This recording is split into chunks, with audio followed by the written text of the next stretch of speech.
Hey everybody, it's Chris for AllEars TV and AllEars.net with today's Disney Fast Facts. Today we've got your fun fast facts about Disney's Boardwalk Resort.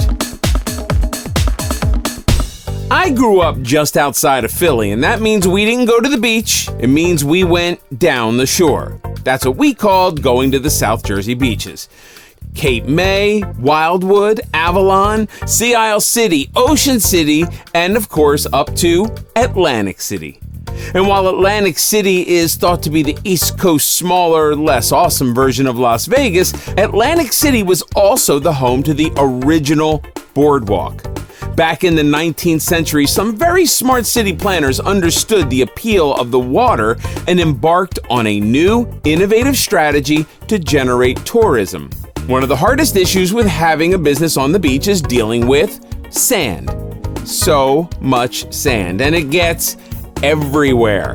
So the planners made a bold decision to build over the sand. A second story over the beach, populated with stores and restaurants where guests could visit on their way to or from the beach. With a new public space that minimized sand traffic, Atlantic City quickly grew in popularity and was, at one time, the place to vacation. During the early 1990s, the Walt Disney World Company began making plans that somewhat mirrored Las Vegas in that Disney wanted to copy some of the famous destinations, bringing versions of them to Orlando. Park planners set their sights on the area at the back of Epcot's World Showcase and made the surprising decision to create their own version of the vintage Atlantic City Boardwalk. Though the focus was to follow the Atlantic City model, during the design process, the Imagineers decided to create their own conceptual beach town. Early Atlantic City was actually inspired by Coney Island in New York, so by incorporating styles not only from South Jersey, but also blending in the styles of Coney Island, particularly that of Luna Park, Disney's quarter-mile boardwalk was both familiar and brand new to guests. For the actual boardwalk, Disney used a herringbone pattern to populate 1,300 feet worth of pavement. It's 35 feet wide, which is much smaller than the current sizes of boardwalks that inspired the Disney version. The herringbone pattern was a newer design technique, very different from the original boardwalks that simply ran boards across the guest path. The original boardwalks and amusement parks were notorious for featuring carousels. Imagineers infused this common ground with decorative elements to reinforce the style of the era. The miniature carousel in the hotel lobby dates back to the 1920s, which is considered the glory days of the northeastern boardwalks. Disney also extended the boardwalk theme to the pool and grounds. The clown pool at the boardwalk might creep some of you out because, clowns. But the design is spectacular in that it's a water slide hidden inside what looks like a wooden roller coaster track that sends swimmers through the mouth of the clown. Creepy? Maybe. Authentic?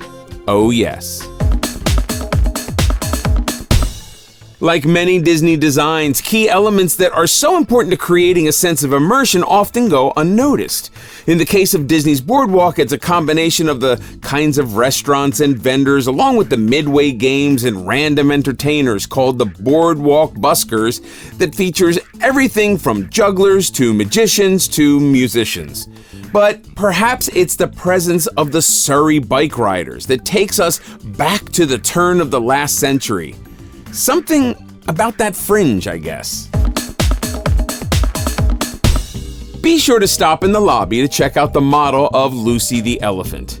For those of us that grew up in the Northeast, Lucy is legendary. She is a 6-story elephant-shaped piece of novelty architecture that was constructed of wood and tin sheeting in 1881. You'll find the real Lucy about 5 miles south of Atlantic City in Margate City, New Jersey.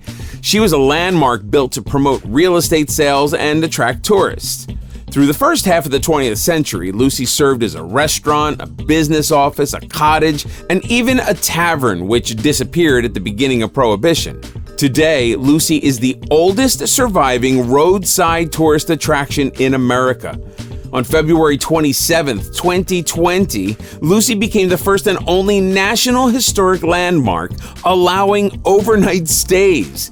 She was even listed on Airbnb for $138 per night in March. It marked the first time Lucy had been inhabited by humans since it was rented as a home in the early 1900s. Here's some quick tips for Disney's Boardwalk. You're about a 5-minute walk to Epcot and the Skyliner. You're about a 15 to 20-minute walk to Disney's Hollywood Studios. It's a great resort for those who want nightlife, which also translates to you may not want to have a room on the boardwalk side of the resort if you're looking for any kind of peace and quiet. Rooms start at around $500 a night and top off near $1,500 a night, but you can keep your eyes open for discounts. Better yet, help out a trusty travel agent and let them book your trip, as they almost always come up with a deal you will never find. The Boardwalk Bakery. It's a bakery on the boardwalk, and I dare you to start your day better than that. There's your Disney Fast Facts about Disney's Boardwalk Resort. There is so much fun bundled into such a small area. The restaurants are amazing, as is the unique plethora of entertainment. Have you stayed at the boardwalk? What was your experience like? Too loud? Or maybe too quiet for you? Was it just too much fun? As always, we'd love to hear your thoughts in the comments. We'd love for you to jump over to AllEars.net and write a review about this resort. Help others plan a better trip. Hey, if you like this video, click on that thumbs up. Be sure to stay tuned to All Ears TV and AllEars.net for more Disney news, fun, and stuff. And follow us on Instagram at AllEars.net. New to the channel? Check out our other All Ears videos right here. And please subscribe to AllEars.net. Clang the little notification bell so you immediately get notified when we post a new video. This is Chris for All Ears TV. See you next time.